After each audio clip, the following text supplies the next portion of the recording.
Hello, this is JJ Humphrey, and I'm with Bobby Cleveland, and this is Elephant in the Room. This is where we like to talk about stuff that nobody else wants to talk about. We try to keep it on subjects in Oklahoma, things that people don't want to talk about in Oklahoma. Sometimes we get off on some federal issues, but today, Bob, what I'd like to talk about is an event that I went to yesterday afternoon with a group that protect their child advocate, protecting children, and had a really, really good time. Had some great speakers at that event and spent quite a while with just hearing from person after person of issues going on with children, protecting children. It's quite alarming, Bob, at the number of cases that we've seen in Oklahoma on child, just failure to protect abused children. Well, I've always heard, I didn't always heard, but I've heard recently that they let the kids go back to the house where they were being molested. Bob, I got several cases of people where they tried to get their kid out from a house. I've got one person that I've grown pretty good friends with. She was a person who helped put this meeting together. We've had several rallies there. This first one I've got to speak at. But she actually had her kids being abused. She took her kids out of that situation. They tried to file charges on her. They have filed charges on her for kidnapping her own kids. Again, the Tulsa district attorney has taken a personal interest in this case and just has continuously tried to file charges on her, tried to make it to where she can't see her kids, and has allowed what I understand is that this father who has abused to remain in the picture. So again, Bob, I mean, I could tell you case after case that we're hearing that from people with family members. And hey, Bob, they were there yesterday. Unbelievable amount. Bob, I will tell you one I was personally kind of involved with on the front. A lot of people hadn't heard my name involved with it, but there's a small town called Ringling, and it's over around Ardmore. And so again, what happened was that you had a coach there, and apparently this coach has been at two or three other schools and had this similar same behavior. And one of the things that he was doing was making kids that he had a problem with. So as a discipline mechanism, he was making them strip naked, do calisthenics naked. I mean, you talk about, again, whether he's just a pervert or whether he's just somebody who thinks that's going to discipline kids. He's a twisted sister for sure. And again, the fact that he's been at not one school and had this happen, two schools. This is his third school, to my knowledge, that this has happened at. And here's what blows my mind, Bob, is one, how does our schools not discipline these people more? If you want to go to Shawnee, hey, Shawnee had a situation to where they had sex offenders at the school. They tried to cover it up. They got caught covering it up.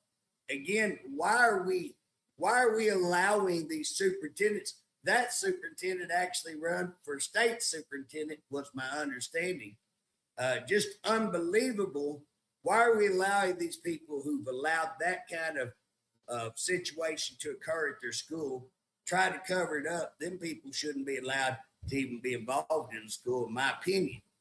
And so, again, I mean, I know boards can override superintendents. I know my dad had a situation where he recommended that a person be fired and looked at charges, and the board whitewashed it, and Dad took the brunt of it. But he was the whole time wanting the guy gone. But yeah, there's some things you got to look at. But at this school, not one, two, they caught him, they get rid of him. But then the school, to my understanding, what I'm hearing right now, talk to a private investigator on this, They're retaliating against the kids that have stood up on this, not letting them graduate, not giving them their school classes, their grades, all of that. I talked to one of the teachers that had come forward on some of this. They had fired her. They owed her $29,000. They're not paying her the $29,000, and according to her, she thinks that they have blackballed her. She can't get a job anywhere. She's actually been told you should have kept your mouth shut. Well, if that's a fact, if schools are actually telling her that, wow. And we need to be looking at that. We need to be looking at, did we have a teacher do the right thing, come forward, protect kids, and now the schools are retaliating against her? If that is, then we need to go after those schools. Yeah, that's I don't know how people they just land on their feet and just keep on go get a job somewhere else. It happens all the time. And that's the thing. It looks like some of these schools support that. You know what I mean? Why would you not? If I found out the teacher did that, she'd be the first one I'd want to hire. You know what I'm saying? Now DHS, who's the director there now? They've got a new person, acting director. So they went through 2 or 3 of them. They had that Brown there. Brown let Bob. I will tell you this: when they had COVID, they let everybody go home, and they shut every office. They closed so many offices. I'll give you an example. They closed Colgate office. They had a nice building. They were getting it for nothing, hardly. Big building over there for nothing. They closed it down. They got nowhere to meet now. They were talking about having to lease an office in the building they had. They're probably going to lease the office for what they had the building for. You talk about insanity. It's insanity. But here's the deal. If you talk to most DHS workers, they're at home. They're not working. They're at home. And again, we know that the productivity has just dropped out of sight. In fact, I looked the other day and I was told that their wait time just to get a hold of them is 3.5 hours. Can you imagine you going to wait? Call up there? That's what I'm being told. I don't know whether that's true. I got to check that out. But if that be true, man, we've got to look into that.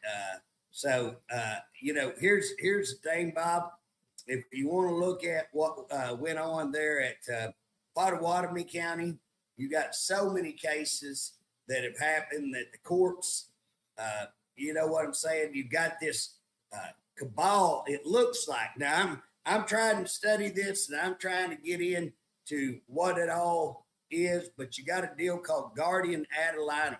The guardian ad litem ought to protect these children.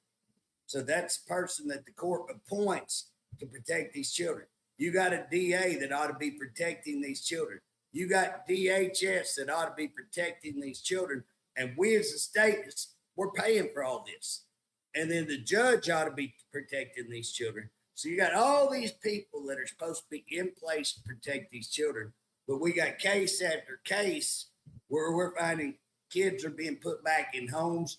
You got counselors. And what's going on? It's a big money deal. So my friend, I'm going to give all these cases to this person over here who's guardian ad litem, and that guardian ad litem is going to do pretty much whatever I want because they're getting all these cases. And you got the same thing with the counselors. You got the same thing going on with the lawyers who represent everybody. So there's this big cabal of people that are doing all of these child custody cases where it appears, and it ain't one county.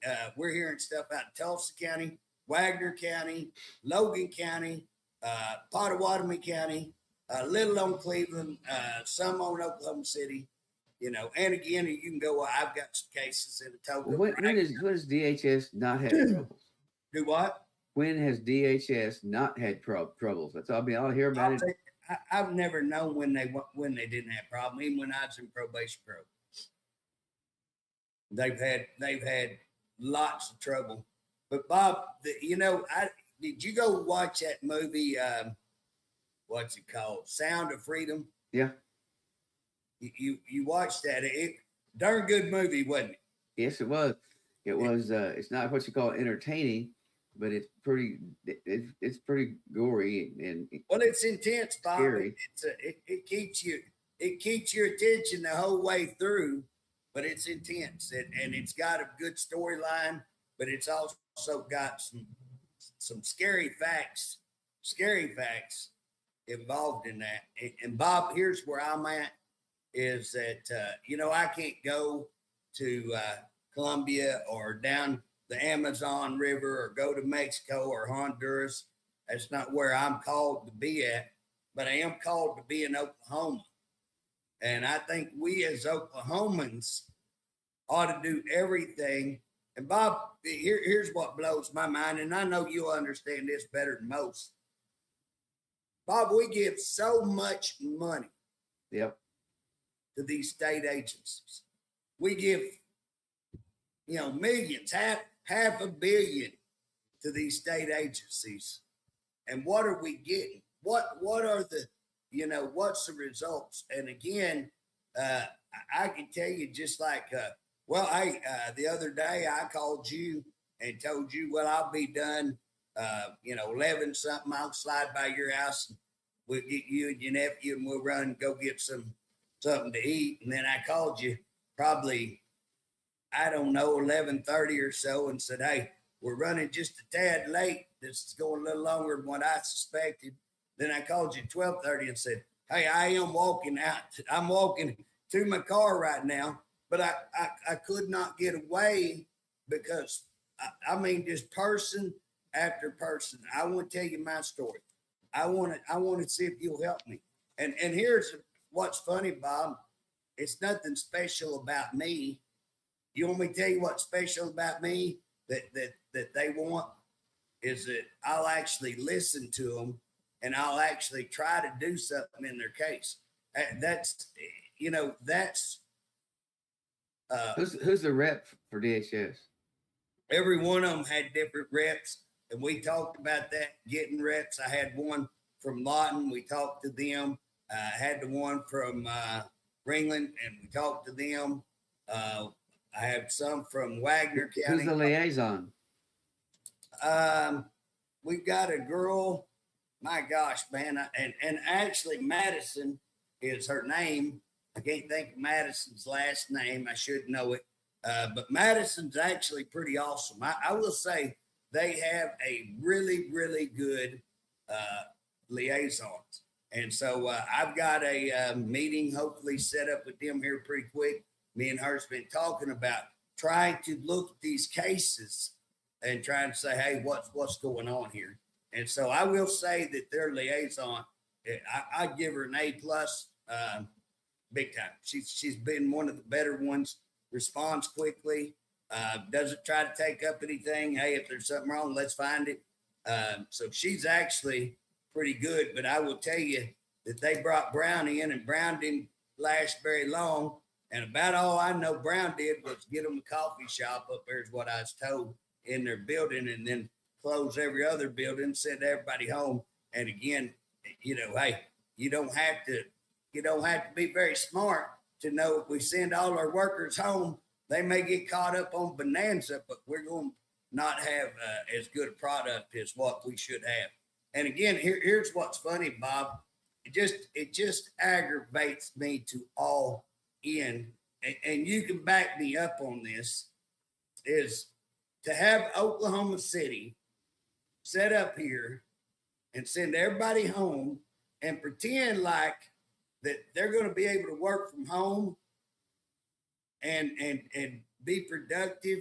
When, Bob, how many times do you talk to me that I can't even talk to you on the phone because the phone drops All the time. It's in, and Bob, how many times have we been going to have a Zoom and we didn't have a good enough internet connection, and I had to get somewhere on my phone and we've had to call it off. And what people need to understand, I have a building with one internet, different internet. I have a house with another internet. I've got something else on my phone. And quite often we will start at the building. I'll say, hey, let me run to the house.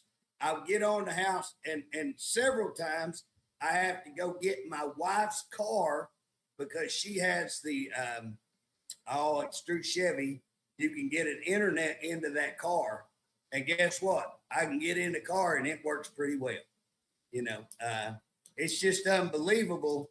And to send everybody home and say, "Oh yeah, they're going to be able to do everything," and then Bob, the people we're working with, whether it be the elderly, they take care of the elderly. Whether it be those people who are abused, that got child abuse going on, food stamps, whatever the case, how many of those in southeastern Oklahoma or even right there in Oklahoma City have access to a computer? How many? And I will tell you, it ain't going to be a whole lot when you get down to the fact that many of those people don't have money and don't have funds. And so, again, they're used to going into that office. And Bob, here's the deal. What people got to understand, we were talking about how pretty Daisy is. Daisy is beautiful. Daisy's wonderful country. But if you're living out at Daisy and you have problems and you need DHS and you drive to town because you ain't got any internet service there, you drive to town and guess what? Nobody's there. Or the one that's there says, well, I'll turn this into so and so. Why are they still meeting at home? Why have they brought everybody back in? Bob, I have no idea. And my understanding, agency after agency is doing this. It ain't just DHS. DHS has sent most of theirs home, but a lot of agencies, whether it be DOC, OMES, or any of the others, a lot of them are allowing their people to work from home, saying it's more productive. Well, I disagree. I have told you about this. I have meet with my Capitol Hill High School graduates. They graduated the same year. We have a meeting once a month. Not a meeting, but we have a get together at Grill on the Hill, and we'll have anywhere from 15 to sometimes 25. And anyway, this last one, they had a big conversation got going about how come Oklahoma has so much corruption. I don't know if every state has it, same like we have, but they named DHS as one of them, and they named off a few other ones that they're just. I mean, the governor. I'm not sure what he's doing about it, but he has his hands full. Bob, I was at a meeting, and you'll know it's meeting I'm talking about. So I was at a meeting, and what we're trying to do is we're trying to take the House and give it back to the people, put the people in charge so that, not these lobbyists, not the big money, not the dark money, not all of these special interest groups who are at the heart of this corruption that we're talking about. The people is who we're trying to make sure is represented and that we have bills heard. Well, anyways, we had a person come in that's a consultant, and they had talked to this other consultant that had come in, and this other consultant has done consulting all over the United States. I mean, they've done, and they're plugged into a lot of state governments. And they said the one of the worst they've seen. And we're talking comparing to New York, all of them, Pennsylvania, all over. And they said one of the worst they've seen for corruption is Oklahoma. Oklahoma? That's what they said. Now, I don't know, I'm just telling you what they said, but I can tell you this. When you look at the corruption that we can see in your election process, Bob, it just burns me up to see Paul Zurich get up and say, oh, Oklahoma has no issues. We had an audit and everything was great. Well, Paul, how about last year when we had an election and 2,000 votes went up missing, and a group of citizens come in from Logan County and ask you, Paul, did you not go to a meeting in South Dakota, I think, South or North Dakota, that Dominion, the group that's accused of all this election fraud, Dominion put on the meeting, if I'm not mistaken. This is stuff that I've got to look into. Paul, did you not go to that meeting? Did you come back 2019 after going to that meeting and try to pass laws? You didn't try, you did pass. Was one of those laws that says you don't have to report anything to anybody, that your records are no longer public records, and that you can keep everything, so that when these 2,000 votes went missing, allegedly, that people in the community wanted to see where they went, you refused to give it to them. When they went to their sheriff and their sheriff came, Sheriff Devereaux come to your office, requested them, you refused to get them. And when I came to your office by letter, I didn't come in person, but when I wrote you a letter, did you not write me back, say it would be security, for security reasons, you couldn't let me look at that? So which one's less secure, having one guy over it that I don't trust, or having public be able to look at something? Why would that be a security risk to find out where 2,000 votes went? How many employees does DHS have?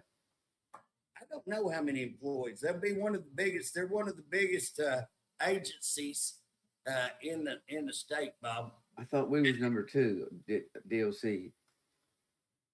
I think I'm trying to think if DHS is number 1. Or I know education gets the biggest percentage of money.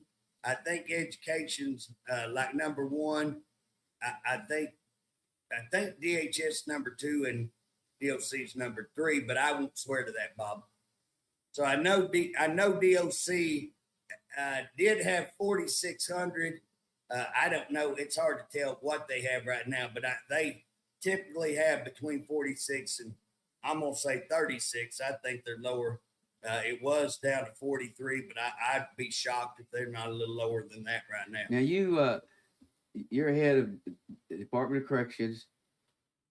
I'm head of chairman of corrections for the House Committee for Criminal Justice and Corrections. Okay. Now, is this the first time that anybody's ever had a committee meeting such as the one you're having Monday?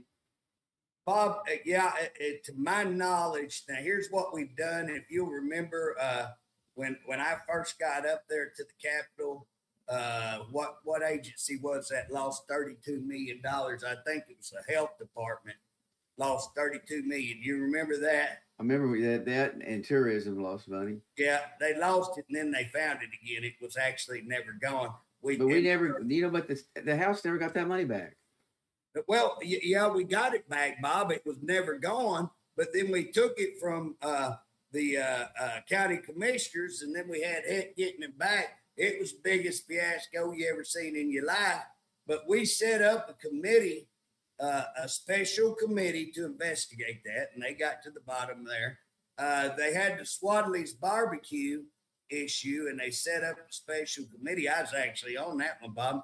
But I know of no committee that's already set up, like a committee to be over, that have had hearings like we're having.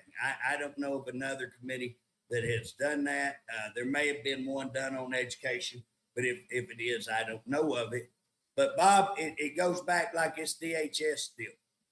The teacher comes forward, guess what? She gets hammered. How many times as employees? Bob, let me ask you, and I've asked you this several times, so I just want people to know he already knows the answer, but we know it's the truth. We know it's the truth. Every employee from DOC, so you're OCP director, so you deal with all these OCP members, which is Oklahoma Correctional Professional. Every one of those DOC people who call you, what's the first thing they say? Don't use my name. People are scared to death to use their name. People come forward, tell us stuff all the time, and yet they do not want to go on the record. They don't want people to, they want the problem fixed, but they are scared to death of retaliation. Why would so many people be afraid of retaliation, Bob? Well, retaliation is a big deal. Well, you know, retaliation, let's try to get rid of you in some way or another, even though we're short-handed. Yeah, Bob, if one person said that, then I'd go, you know, okay, maybe they're just exaggerating. If two people say it, I start to go, hmm. Three people say it, I might add a little more. But when you get hundreds and hundreds and hundreds of calls, Bob, how many calls do you think you fielded this year alone? We're in what? Getting towards the end of July, so say a full 7 months. How many calls do you think you received in that 7 months? Oh, probably easily getting 100 a month. 700, 800 calls. I don't think you're over exaggerating because I know how many I get, and I know you get way more than me. And here's what's funny, Bob. We're just talking about the Department of Corrections. I'm not talking about all the phone calls I get. I'm talking about the Department of Corrections phone calls. And I know you get twice as many as I get because we talk about them all the time. I'm there with you half the time when you get them, you know. Let's talk a little bit about what the purpose of the meeting is that we're trying to have here. That's what we're talking about. It's that employees cannot come forward and tell Bob, look at Oklahoma. I mean, look at Washington, D.C. right now. What would we be if it wasn't for those whistleblowers? So we've got two whistleblowers that have come forward that are IRS that are now being attacked, that they're threatening them with charges. They're threatening, they're firing them, getting finances, all that stuff. Bob, but where would we be at if we didn't know what they had come forward and said? Well, we'd be a mess, but we're still a mess. We're a mess, but actually we got an ideal that they did block the investigation. Right. Well, here's the deal, Bob. We know they don't want the investigation either. No, and they go after whistleblowers, and they only want to protect the whistleblower when it's for them. Bob, I got a fly. I'm gonna whoop that fly. But Bob, they only want to protect the whistleblower when it's their whistleblower, when the whistleblower is telling what they want. And so the thing about it is that we had a whistleblower come forward. This was a doctor who had 17 years experience. Hey, this doctor's got experience in some of the toughest prisons there are in the United States. She's never had any discipline to my knowledge. She's worked in all of these places. She's got a doctoral degree, and yet she comes forward with information on rapes being covered up, and guess what happens to her? She gets terminated. Yeah. And here's the deal, Bob. We get involved in this case, and we get a lawyer for her because she wasn't in OCP. We get a lawyer represents her, and guess what? She hands down wins. Then we find out, she filed an actual whistleblower's case. You want to talk about the classic. Dot your I's, cross your T's. This is the classic whistleblower case. You can't get one better. And yet, what has happened to this whistleblower? She's been trying to fire her. Oh, they have fired her. They've ruined her life. I was talking to her the other day, Bob, and she was talking about that she'd had to draw food stamps. We have a person who is a doctor who is on food stamps because of DLC. And because DLC has hidden all of this stuff, because DLC fires her, she wins her case. They refuse. Here's the deal, Bob. You talk about thumb your nose at everything. And so, Bob, what this case is about is that we got problems at DHS, but guess what? DHS got the same problems DLC.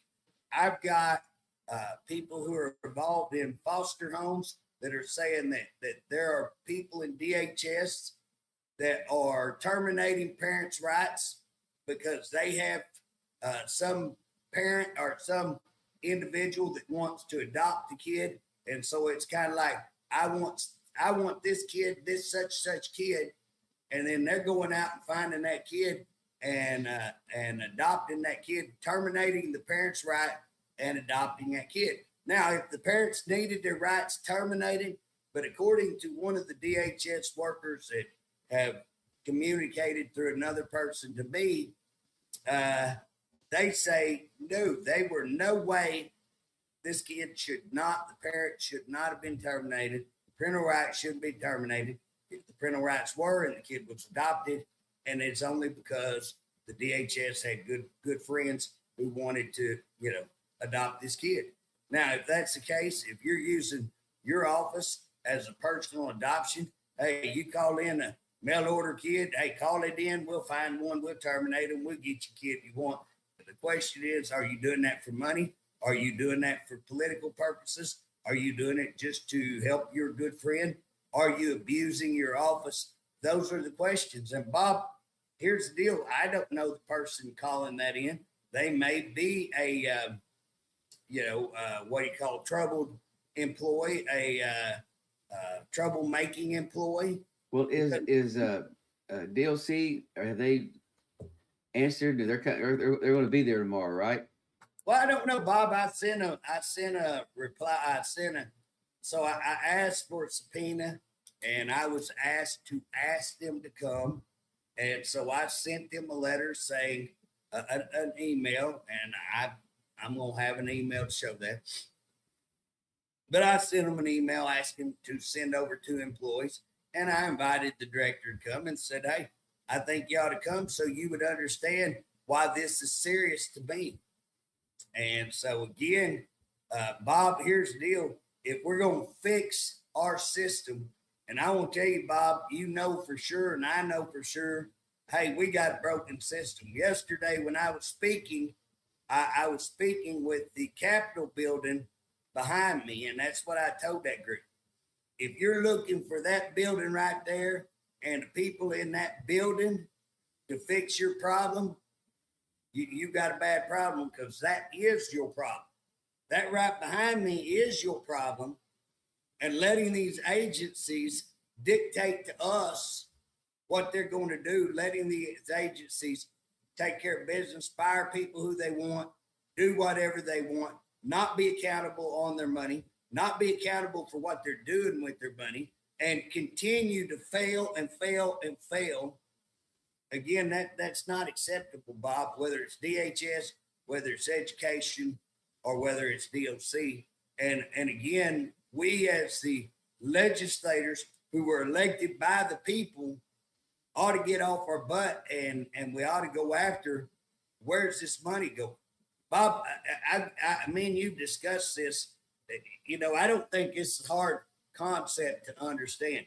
Bob, if I pay you for 100 employees and you only got 50, then can we agree we're overpaying you by 50 employees?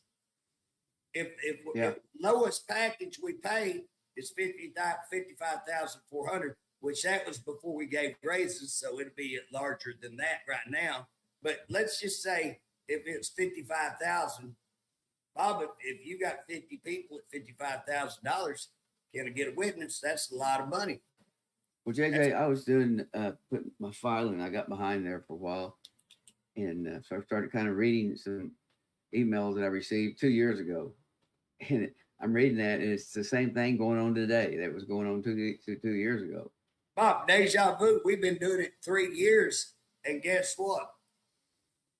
I mean, we got a lot of times we're arguing the same problem that we were arguing 3 years ago. And again, I understand it's a hard business. Correction's a hard business, but Bob, DHS, it's hard business. I get that, but it's not an impossible business. And you can't work people from home. You can't not meet the customer, clients, whatever you want to call them, and expect to get anything done. You can't have Southeastern Oklahoma with no internet. And here we are arguing. We just put up 800 million so that we can get internet out here. Why? Because we ain't got it. Why would we need 800 million if we had it? And yet DHS will go, oh, we can work fine from home. Southeastern Oklahoma ain't no problem. Well, bull crap. Like I say, I can't even get on me. I can't even have a conversation half the time. I got to have 3 different internets. I pay 3 different internets so that I can do stuff like what we're doing today. And Bob, you know the challenges that we have. We start 30 minutes early just in case yours don't work, mine don't work. I got to run to the house. Oh, I got to run out in Carla's vehicle so I can get a signal. It's ridiculous. And they're going to send people home. And again, I'm showing up and I'm walking away and can I talk to you about my problem? And here's what I've got. You know, Bob, I had some people that I've actually been involved in their case too.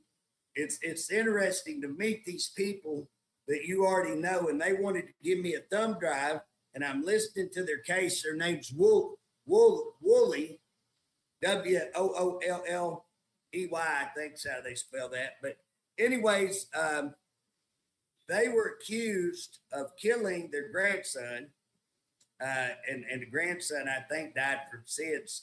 But they arrested him, held him in jail like 8 months, dropped charges because they didn't have enough, went back and charged him again, held him in jail again, and now they're still going to court on custody issues and everything else when they haven't been charged. And I laughed. I was like, hey, once they start telling me about their case, I was like, oh, you're such and such case. And I said, well, the governor's father's really involved. And they said, yeah. But they said, what's been done? I mean, here we have this public case. We have 5 professional, experts. They're nationwide experts have come in, testified for them. And yet here they are still facing all of this. Bob, what do you do, like the doctor, when you file the whistleblowers, when nobody investigates it?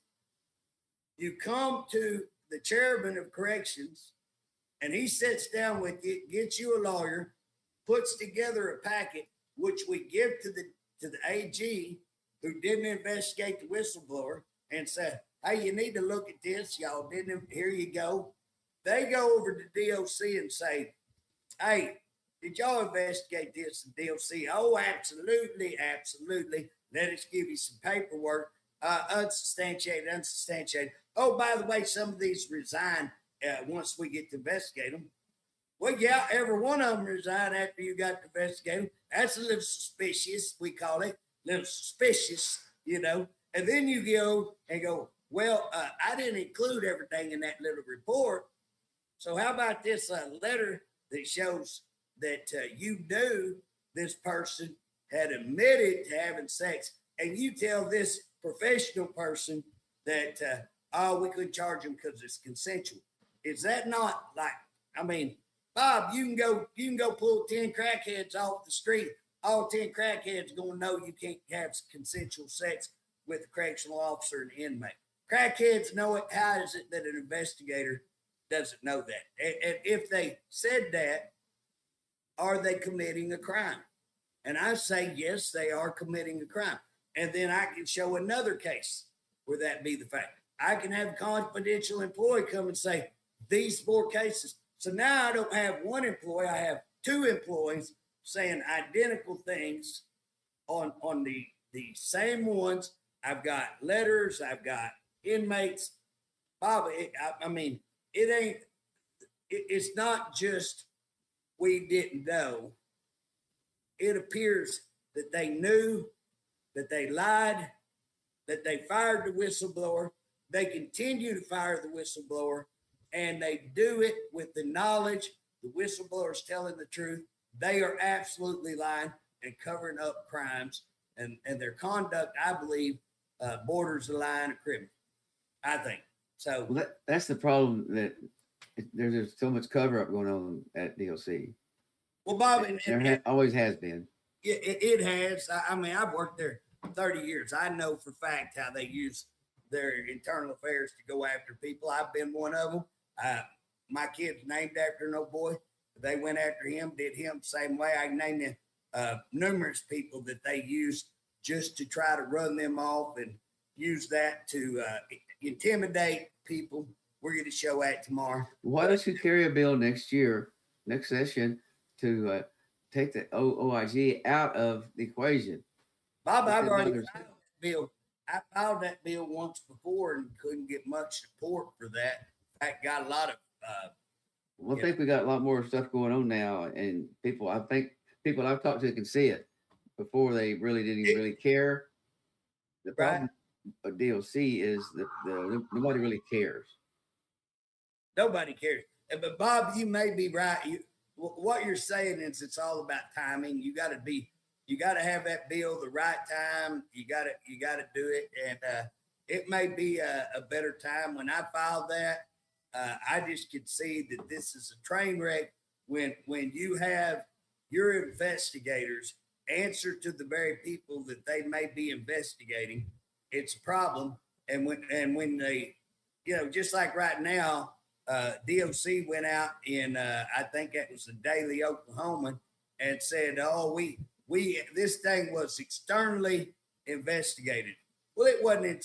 It wasn't externally investigated. The AG went over and said, "Let's see what you got," and they come back and said, "Well, it looks like it's investigated property." Well, here's the deal, Bob. If you have a whistleblower case and you have a whistleblower turned in, you have a packet put together on the whistleblower, and you don't ever talk to the whistleblower themselves, are you going to call that an investigation? I mean, is that a proper Well, I have a number of inmates they didn't talk to. Oh, here's the deal. I mean, my thing is, I say 100% they didn't do an investigation. I left out information and I called them and told them, "Hey, I've gotten information since I wrote this, and I've got other information. You need to come and talk to me. I'm the guy that helped put that together. You're one of the ones that helped find witnesses. I can name 3 witnesses that I know you have personal knowledge that we're going to have tomorrow. And really, I think there's not going to be a witness in there that comes forward that you don't know a little bit about that case. In fact, I'm sitting here as we talk, and I was saying 3. I know 4. There's at least 4 of the witnesses. Well, 5. 5 of the witnesses you've been involved with in one way or the other. One of them not being involved in this rape allegations, but you helped him because they tried to force him to go to work in Norfolk, and he had a wife that was pregnant, or she had just delivered a baby, and and he ended up walking away from the job just because they just give him pure hell, and he walked away. Bob, here's what people need to know: he quit, and his issue was, "Hey, I've got to take care of my wife, and I can't go 4 hours away for a week at a time, and we only have one vehicle." Now, I think anybody in the world ought to be able to understand that, Bob. I mean, I don't see that and here we are, 50% short. So you want to harass your person because they won't go there until they leave. So run off another employee, and then everybody going to know how you treat employees. So guess what? That's going to be a factor. And run this employee off, but it's not enough to run him off. You put a do not hire so that you can ruin his life. And he's worked in corrections in another state, come here, work, was going to go to another state, now cannot work in corrections because DOC puts a do not hire. Now, again, if they had a reason, maybe I don't know all of it, but guess what? We're not finding out because they hadn't bothered to tell us. They hadn't bothered to show 1 inch of interest in this case and 1 inch to let us know. And they're going to say, "Well, it's an on." They're worse than Washington, Bob. "Oh, we got an ongoing investigation. We can't tell you." Well, guess what? I can come into your executive hearings if I want to. You can tell me. There's nothing that you can't tell me. So you can't come over and say, "Okay, if you investigate this, why haven't you brought it over and shown me that you've investigated? Why have you not come and said, is there something else? And why are you, DOC, even investigating this? Why are you even involved in the whole deal?" I mean, yeah, I might want to come over and say, "I want all these records," but that ought to be about it. And so again, to say, "Well, we talked to them we talked to this person. DOC says they're good. Okay. Well, you ain't talked to the whistleblower. You ain't talked to our witnesses. And how can I sit on my backside and come up with witness after witness that I feel like we're going to be more than ample prepared. And again, Bob, we don't have to show that the rapes occurred. We had to show that the witness, the whistleblower, had reason to believe that they were covering this up. And if we can show that, then why did DOC fire them? Why did the court say they had nothing to fire her on? Why did they keep ignoring the court? Why did they keep thumbing their nose? Why did we drop this whistleblower? And let me ask you at the end of the day, why would anybody working for an agency come forward with information when this is how we treat them? And I wouldn't blame somebody for not. So if we want to straighten, if we want to clean up corruption, you got to start with having your employees tell you where the corruption is. And right now they ain't going to, because we have zero protection for our state employees. And that's what, so I've got an old boy right now, an attorney that you introduced me to quite some back 7-8 years ago. And we've become good friends, as you and him are good friends. He may be one of the sharpest people I've ever met. And old Stan Ward is he's getting his sharp pencil out, and he's writing me up a whistleblower bill. By the way, have you got that yet? I don't think he sent it. I think he was having Richard type it, but I haven't got it. I was hoping to have it tomorrow. We didn't call Richard. Richard had supposed to have typed it. Yeah. I may text Richard here in just a minute. I sent Richard a client a while ago to on some of this DHS issue that I think would be a good and Bob, that's another thing we've got to do. We've got to have these victims start filing charge. We can't file charges. There's no way, but we got to file civil liability. And again, really, we as legislators really ought to go, after it to see if there is criminal behavior. You take this investigator. If this investigator intentionally allowed people to resign when they admitted that they had sex with, then he is involved in a rape to cover up a rape. It's illegal. I've got the paperwork to show that.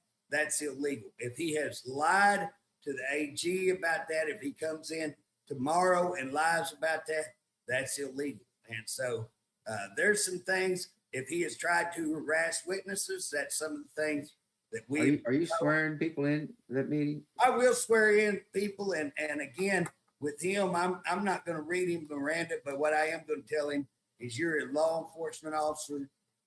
Do you know Miranda? And if he says yes, I do, I'm going to say, well, I expect that you would know you have the right to invoke your Fifth Amendment right. And I want to tell you beforehand that we've got testimony that your office knew, and that your office is allowing people to resign who have admitted to rape, which means, let me read this right here. That means that you're guilty of this. I've also got a witness saying you harassed them to get them to change their testimony. So intimidation of a witness is also a crime. I have this saying that you said there's no merit to the AG. And again, I would think lying to this investigator is a possible crime. And if you sit in here and you lie, you took and swore an oath, I think that's perjury, and that's a crime. So I just going to warn him that, hey, I'm not trying to say it is or it ain't. I'm trying to present what evidence we have, and I'm trying to protect your rights because, I'm trying to do this right. And again, if you want to say that's a lie, this is your opportunity to show us how that all the information we have is untrue. And I hope you can, if we're not factually correct, please do. You know what I'm after, Bob? What? Truth. I'm after truth. And wherever the chips fall, that's where they fall. But I'm after the truth. whether it be DHS. But Bob, you know, I looked into. We changed how that we get these reports. There was Casey Briggs was the case, Bob. I'm not an attorney, but anyways, what happened? You had a kid that was being abused in the home. This is a Potawatomi case, happened here in Oklahoma, Potawatomi County. They knew this kid had been abused. Kid had broken bones, been to the doctor, and they kept putting this kid back in this home where this kid was abused. The father finally killed the kid, stuck the kid in a freezer, and Bob, when that come out, golly, it went nationwide, and so there was just a lot of case law. Oklahoma changed their case law, and we thought this was going to be better. And Bob, we're seeing the same kind of conduct that happened in under Casey Briggs. It's going on. It may be worse today, but we didn't clean it up. We just shifted it down the road a little bit. But Bob, we've got to be able to have people come forward, be able to testify, whether it be the DA's office, whether it be the court clerk's office. You know, I mean, there's no reason why kids need to be going back into home after home. We got another case there in Tecumseh. Bob, I've got video. I've got a 3-ring binder this big on this case where a mother who loves guns, got some guns. I think she's got a military background, had some guns. Her son made a video saying, had a cool gun and saying, you know, it'd hurt if I shot myself at this. Stupid statement, but not anything threatening to anybody. Somebody saw it, went to school, said, oh, he's going to kill everybody at school. Kick him out of school. That's Tecumseh. And they called the police. The police come out, and I'm kind of summarizing the whole deal. But anyways, they end up seizing guns. They end up taking this child, and they put him in a psych ward, and he has to stay there through the holidays. And they threaten the mother that if she don't put this kid in the psych ward and keep him there, that they'll take her other kids. So Bob, they violated. They took your kid. They stole your kid. They violated your Second Amendment. And guess what? When you go back and say, is there any evidence of this TikTok video? Guess what? To my knowledge, now again, if they've got it, please come forward. If somebody's got a copy of that video, please come forward, because it'll either confirm what we say or it will confirm that we're wrong. And I have no problem being wrong, because I don't know the whole truth. I don't know everything. I'm telling you, but I do tell you, I've got tape of, you know, DHS threatening this lady to take her kid. I don't care whether there is no reason why DHS should ever call and threaten a mother. You do this, what we're telling you, or I'm taking your other kid. You put your kid in a psych ward for the entire Christmas holiday, or I'm going to take your other kid. Hey, when you say that, it reminds me of the situation going on at every jail. They've got people there in mental health issues in the county jails.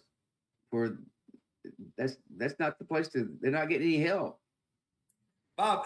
And that's the deal. I mean, whether it's county jails, whether it's mental health, we give mental health a lot of money.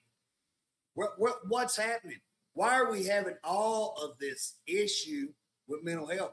Why are we not opening facilities? Where's all the money going? I've got a plan on how to change the entire criminal justice process, and it has a whole lot. Take the money away from these agencies, because they get a big fat F on what they're doing. Let's give it to the communities and see if they can't do a better job, at least finding places to house people, getting mental health treatment for those. Again, Bob, there's people who got severe mental health problems, who are a risk to the community, who are a risk to themselves. They need somewhere to be put. I agree that the community or that the mental health facilities we had back in the 80s or so, when all of these got closed down, I agree they were terrible. But you don't do away with them and kick them out on the street. You fix them. You have a place. we've closed prisons. We've closed Williamette's Key. And again, we found out through an investigation that probably didn't have to be closed. You've got several prisons that need to be shut down that we could contract with back and possibly do a better job. I don't know that we need to contract with them, but maybe lease the facility and that we could set up mental health. We need to have places where mental health people are not put with the criminal population. They're treated, but they're out of the community. That's not a hard concept, Bob. It's not a Einstein situation. It is a situation I think we all look at and agree. Well, the one thing that I do like about you is you don't only complain about it; you come up with a solution. They'll just listen because they have no solution. Bob, they ain't got a solution. And again, I've got a PowerPoint put together to show you how to take the money. And again, I'm open if people think, well, I don't like that idea. Let's move this. Fine, it's a springboard. It's a place to start. Let's have a discussion. But let's have a discussion on whistleblower, Bob. Let's have a discussion where I'm talking I mean, you could not find a more perfect whistleblower case than what we're going to present tomorrow. Starts at 9:00. It's in 4S5, Capitol Building, 9:00. We're going to have a whistleblower rape allegation hearing, and we're going to show why that we feel like there is more than ample evidence to say that rapes are occurring, that DOC has knowingly covered them up, and that when this employee exposed that and filed a whistleblower, that not one agency protected her, that she has been terminated. The courts have found in her favor twice, and yet she's without a job on food stamps and her career's ruined. I think, Bob, it's time that the Oklahoma people hear, and it's time for Oklahoma to say, Bob, I've tried to file a whistleblower case before. It goes to Chris Canadade's judicial committee. I snuck it onto the floor, and when he protested, I had to table it. And again, you won't try it. I've tried it. You ain't found anybody try to sneak something anymore, get something passed, get creative. I've tried to get whistleblowers corrected. We've seen the protection of employees dismantled. We've seen the merit protection dismantled. We've seen the protection of employees just drop to nothing. We're still winning cases, Bob. Even when, you play poker with the guy and he makes the rules up as he goes, and he makes every rule so that he wins and you keep winning, that'll tell you he's either, you know what I'm saying? He got to be a bad poker player. But that's where we're at. Bob, that's where we're at. They changed the rules of merit protection, changed them for them. They wrote rules, hey, we can fire anybody. And they're still losing time and time and time again because they are that poor on how they do. And again, Bob, that's what we've got to expose. You better shut her down. Yeah, Bob, I can get pretty passionate, but here's the deal. Just to summarize what we're talking about, whether it's DHS, whether it's education, whether it's mental health, we've covered the whole gambit. We've got to have employees that feel safe to come forward and tell us whether there is abuse in the system, whether they're mismanaging, stealing funds, whatever the case be. We need employees to feel safe, come forward and say that. There's never a day that you ain't seen how important that is, what's going on in Washington with the IRS, whistleblowers. We've got to make sure here in Oklahoma that our employees are protected, can come forward and tell wrongdoing. And if we're going to clean up corruption, which there is a hell of a lot of, then we've got to have right there to start with. So that's what that hearing is about. Hope y'all will all come Monday, tomorrow morning, 9:00, 4S5 in the Capitol building. We'll start at 9. We'll break about 12 to 1 and come back and stay till 4. Hope we can get all that done in that time period. Well, I appreciate all you do, and I'll see you tomorrow. Looking forward to it, Bob. See you at 9:00. All right.